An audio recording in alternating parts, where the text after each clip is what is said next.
In today's DailyVee, this is a sit down I have with GoldLink, who is an incredibly interesting artist out of DC. And I thought we got into some really interesting shit here for artists in a certain place. If you are kind of winning right now, you better watch this thrice.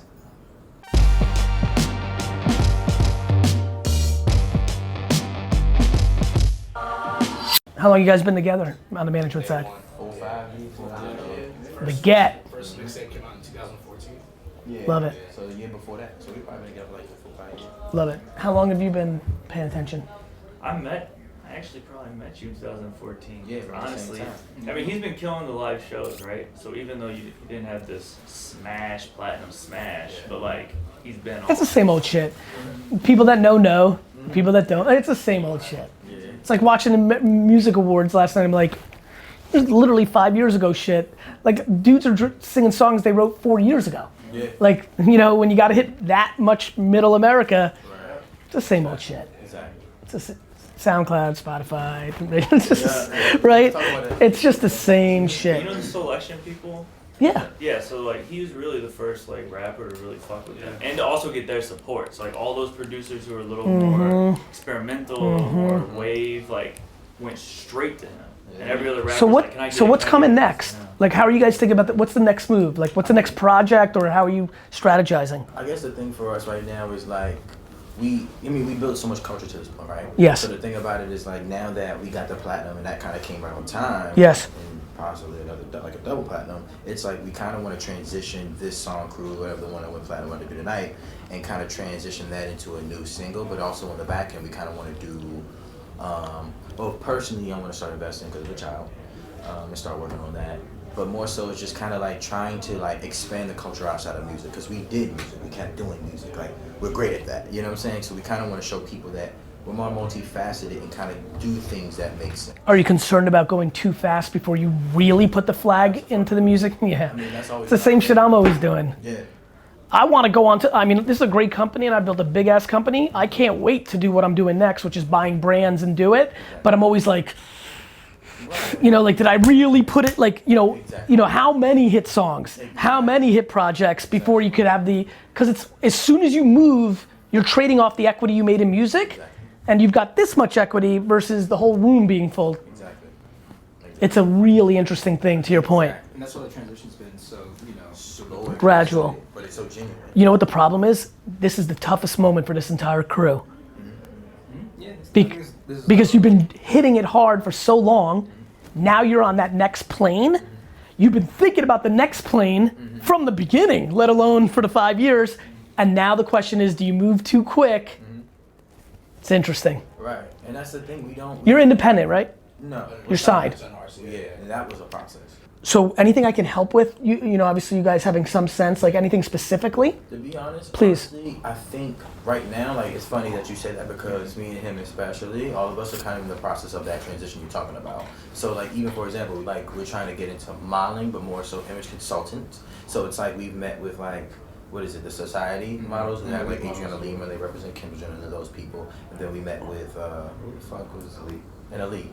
So it's like we're doing these things, but even having the conversations with those people and talking about how brands don't know what the fuck they're doing, as far as like, Louis Vuitton doesn't know what the fuck they're doing, Dior doesn't know, we don't know what the fuck we're doing. So it's like, for that, we're just trying to make, basically I talked to him on the train when I was coming up here, it's kind of like, we want to do like a plan where it's like, we actually want to sit down and be like, what is our A to Z? What do we want it to look like? What is it that we really, really want? And when we figure that out, we kind of fill in the spaces in between time. So until we figure that out. So let me give you a piece of advice. What you want is to gather as much attention as possible. Okay. You guys are also, look at you, you guys are all so young, right? You have like 40, 50 more professional years. Like, and be smart. Like, we're all gonna be living longer. So like, you know, I'm gonna be sitting courtside at the Knicks game tonight. Some 67-year-old white dude with Yeezys on and a 30-year-old girlfriend's gonna sit right next to me. Like, life is long. Like, people get confused. So to be really frank with you, I love your answer. And obviously we don't have a lot of time, you gotta go do Fallon, so we need to chop it up again together. I'm trying to think, I thought I was going to DC for some stupid reason soon. But nonetheless, it's easy, I love the Acela. The Acela's my favorite. Well, Yeah, we did this. Some Baltimore stuff. 8 months ago. you were like a model in their ad, or what was Yeah. that? Why, because you're pretty? I don't know. I guess. Anyway, none. A little experience with the modeling. Here's what I would say: taking a step back, just something for you guys to chop up with each other. Like, what the fuck did he say? Like, just a good like food for thought. My point of view: if you've got this moment in music, and I'm gonna start doing more of my own homework. I've listened, obviously, and it's great. But like, whether by the way, whether it's modeling or music or fuck, I don't give a shit. That's why I love social so much. Gather as much attention as you can, because you're gonna trade on that. To your point, no matter what comes out of your guys' collective mouth, we're gonna start a beverage business. We're gonna create our own label. We're gonna start we want a Beats by Dre moment. It's gonna be that fucking rat ass fly thing. Like whatever the fuck you guys are gonna say, all of it is gonna trade on one currency: attention. The fuck am I doing? I'm just gathering so much attention, and then I get to deploy it. My K-Swiss collab outsold Future in the weekend. It makes no fucking sense. Like this much sense. Because I have more attention than people realize. And my attention's deep. Those guys have way more attention than I do, but it's scattered on other things. Right. And there isn't there's connection, that'd be unfair, but like, that's right. Just fucking like, what I want for you and anybody else in your position, this young, this much talent, this kind of collective crew, you know, to me it's like, it's why I always thought Drake was playing it right. Here's what's smart about what Drake did, and I have no idea if this is what they thought, I just don't know. Right. But the volume of projects that he put out speaks to my thesis, which is when you're hot, fucking, like, when you've got the best hand, fucking keep playing it. Right. Yeah. Like to me, the thing now is to be overly thoughtful of the next like song, right. Because God forbid you can go 2 in a row. You guys have been around. Yeah. You're big boys. You hit a second one, it's a whole different conversation. Mm-hmm. And then that level of attention's disproportionate. I think the other thing that I'm obsessed with is who you collaborate with. Very true. What I would spend a lot of time on the train going home on is, we just did Fallon, everybody knows what's coming, we're popping. First, who's reaching out to us because they're a little bit tired, we're hot, but they may be a bigger, wide name, and who would you fuck with? Right? You know, I love your reaction, my man. Yeah. Do you know that reaction right now, when you leave, I'm gonna be like, he's gonna win? Mm-hmm. That's a very good reaction, because you understood what I just said. Yeah, definitely. Who the fuck has big audience, who's a little, right? Who's the Usher, the John Legend, the Wyclef, or whomever, however, like, right? Who's got real reach, but doesn't have your fucking culture pulse swag right now, needs you for that, and it's a fucking trade. Yeah. Why is that 67-year-old gonna have a 25-year-old fucking smoke show? It's a trade. True, yeah. Correct. I would be, like, if I was part of this team, like, in the same way that's rad that you have, like, I would be like growth consultant. I'd be like, okay, who's reached out to us, if anybody? Who does the label desperately want to get a little pulse into? And who's authentic to us? Like, everybody else suck, like, silly shit that nobody would think of. Be like, you would be like, I always loved Billy Joel. I listen to Billy Joel all the time. And if John Mayer's being real smart right now. Yeah. I know John, He didn't tweet about Nicki Minaj for his health. He knows exactly what the fuck he's doing. Like, he's not fucking with exactly Russ and fucking Metro Boomin. He knows exactly what he's doing because he's a gangster. You need to find him. Right. Who's your John Mayer? Who do you fuck with? Who's reached out? And get that song out ASAP, the collab, that disproportionately, because the fucking streets are fucking with you. I want Kansas Susie to fuck with you. Talking about the movie. That would be what I'd be fucking spending all my time on. Tonight we're gonna be put on to that mainstream shit. Who the fuck's gonna reach out? Cause the fucking let me, this is what I do. Louis Vuitton and Under Armour and Reebok and everybody else, they're all in deep fucking shit, my man. Yeah. That game is over. I'm glad your reaction. They're all dead. I mean, we were just talking guys, they're all dead. Here's what that means. Instead of worrying about that right now, go deep as fuck into attention grabbing, pop back out in 24 months, you'll get pieces of equity in Nautica. Fuck a deal. Just a little more patience right now at the time that it's the hardest, because you've been fucking eating shit and now you're here, but you're here. Mm-hmm. Do you know what I mean? I get what you're saying. Yeah. And what's crazy is right now, this is why most people don't win. This is the time that you go even more shit eating, not the reverse. And it's so countercultural. Because you guys have been all talking about this day for fucking every day for the last 2,000 days in a row. And now you're here, and you think you're here, and it's like, no. And that's what I did. I fucking invested in Facebook, Twitter, Uber, everything. I was here, I did it. And I decided to build a client service agency, go into clients and eat shit in the prime of my career. So I'm giving you advice I took. And now I'm really here. Right. And I'm still not really, you know what I mean? Like the longer you can hold your breath, you win. But that, honestly, what I would do right now is fucking circle up and be like, who are we doing a song with? Who's gonna do the hook? Like, who are we doing a straight collab with that disproportionately puts you in a much bigger awareness pool?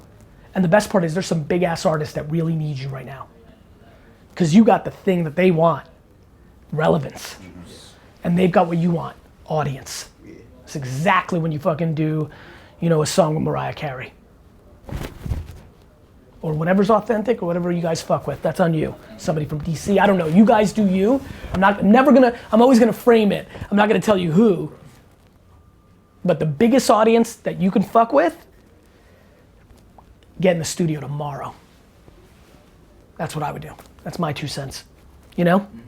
Because the shit you guys are thinking about is gonna be there for you.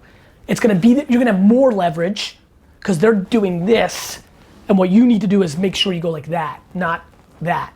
Because if you're thinking about all their shit, you'll stay flat.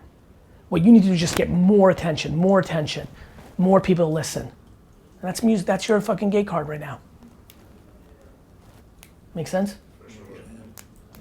And you see it, you guys, look, like the freshman list or Spotify Rap Caviar, we all see it. There's fucking people that have that moment and then they make a decision. It's either this way, and everybody's like, oh, they started partying. I hate when people do that. People are smart now. You kids are way smarter than the kids that came up when I was a kid. Like, it's not that they're partying and fucking hoes and like fucking buying dumb shit. It's that they fucking are so excited about that moment. They start focusing on what's my sneaker collab and how am I gonna do this cologne, and I get it, but they didn't get it all yet. And the one move nobody does is the collaborations. That's why I'm giving it to you. I wanna give new, fresh stuff. That's the move. Because it's audience.